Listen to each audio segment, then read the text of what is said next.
Praise the Lord. प्रभु के नाम की स्तुति हो। आज हम पढ़ेंगे दूसरा राजा 9वां अध्याय। तब एलीशा भविष्यवक्ता ने भविष्यवक्ताओं के चेलों में से एक को बुलाकर उससे कहा, कमर बांध और हाथ में तेल की यह कुप्पी लेकर गिलाद के रामोत को जा और वहाँ पहुँचकर येहू को, जो यहोशापात का पुत्र और निमसी का पोता है, ढूंढ लेना। तब भीतर जा उसको खड़ा कराकर उसके भाइयों से अलग एक भीतरी कोठरी में ले जाना। तब तेल की यह कुप्पी लेकर तेल को उसके सिर पर यह कहकर डालना, यहोवा यूँ कहता है कि मैं इज़राइल का राजा होने के लिए तेरा अभिषेक कर देता हूँ।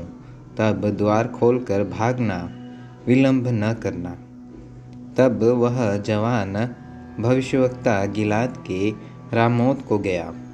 वहाँ पहुंचकर उसने क्या देखा कि सेनापति बैठे हुए हैं।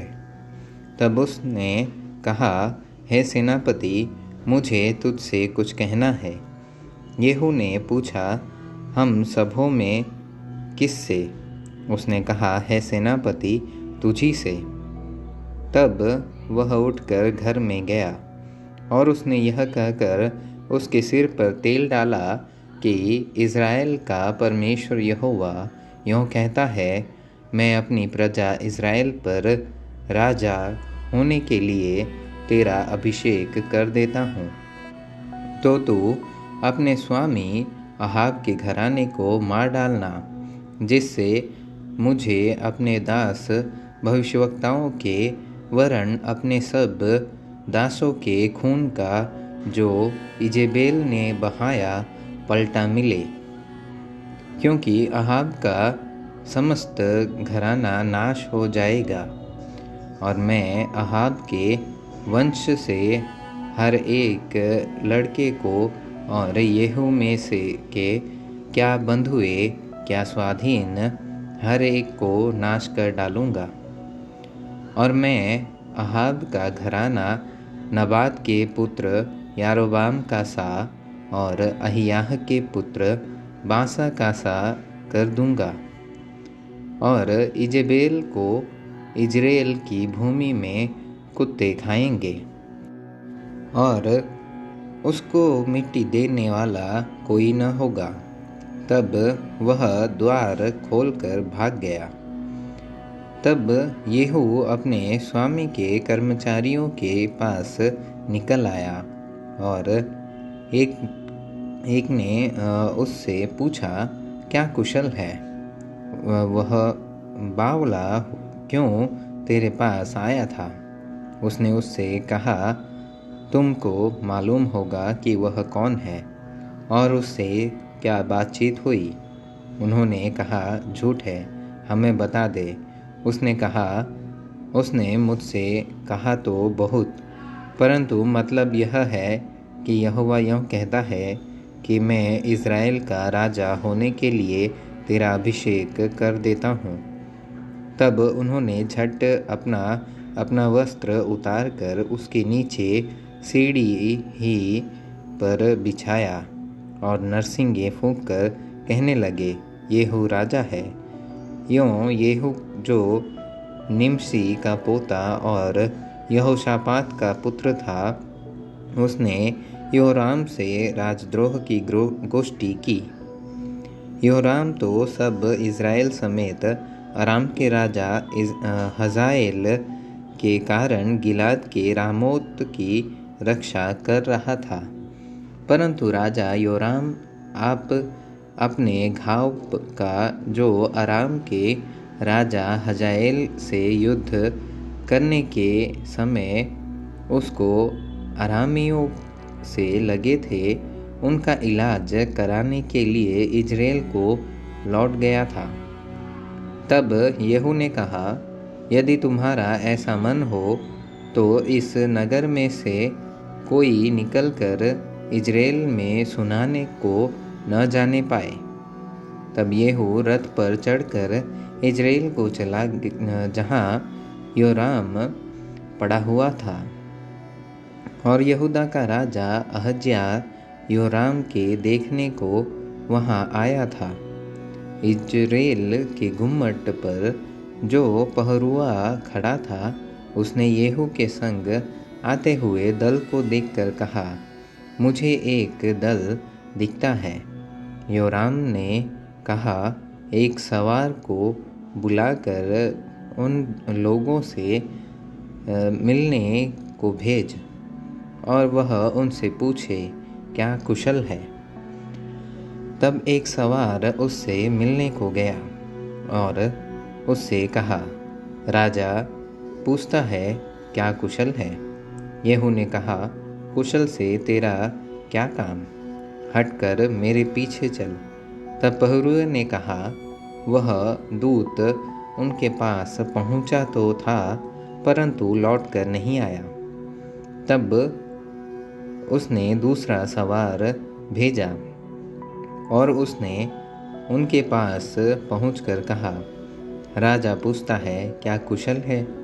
येहू ने कहा, कुशल से तेरा क्या काम, हटकर मेरे पीछे चल। तब पहरुए ने कहा, वह भी उनके पास पहुंचा तो था, परंतु लौटकर नहीं आया।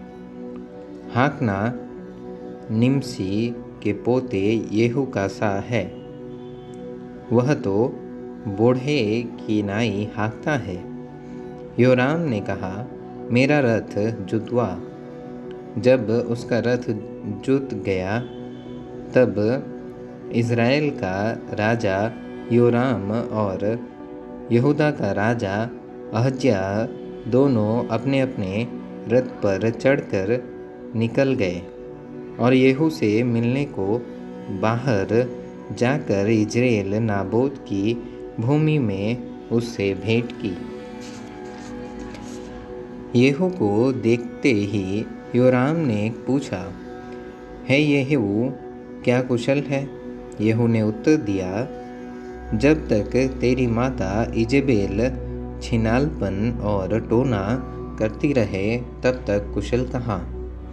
तब योराम रास फेर के और अहज्या से यह कहकर कि हे अहज्या, विश्वासघात है, भाग चल।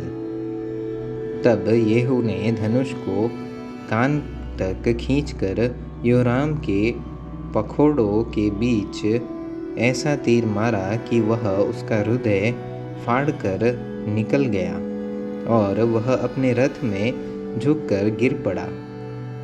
तब येहू ने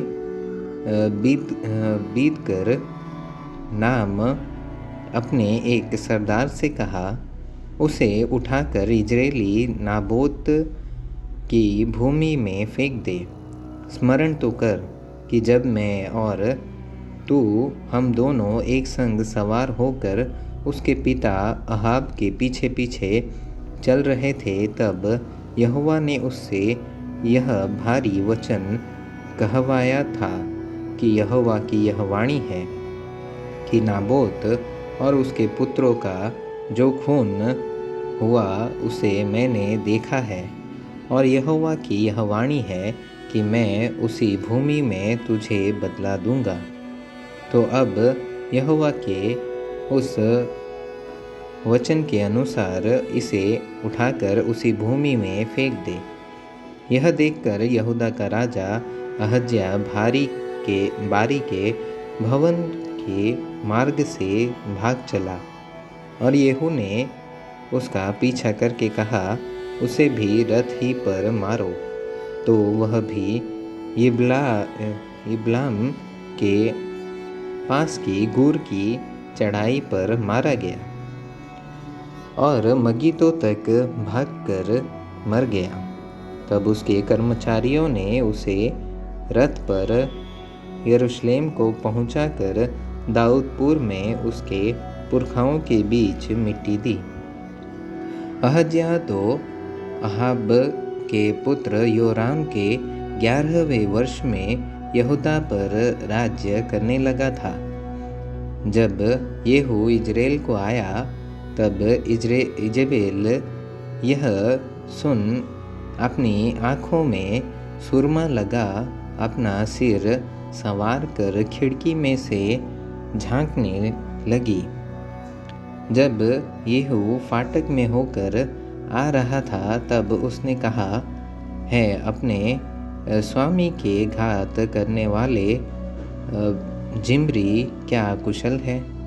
तब उसने खिड़की की ओर मुंह उठाकर पूछा, मेरी और कौन है? कौन? इस पर 2-3 खोजों ने उसकी ओर झांका। तब उसने कहा, उसे नीचे गिरा दो। सो उन्होंने उसको नीचे गिरा दिया और उसके लहू के कुछ छींटे भीत पर और कुछ घोड़ों पर पड़े और उन्होंने उसको पांव से लताड़ दिया। तब वह भीतर जाकर खाने पीने लगा और कहा, जाओ उस श्रापित स्त्री को देख लो और उसे मिट्टी दो, वह तो राजा की बेटी है। जब वे उसे मिट्टी देने गए तब उसकी खोपड़ी, पाँवों और हथेलियों को छोड़कर उसका और कुछ न पाया। सो उन्होंने लौटकर उसे कह दिया।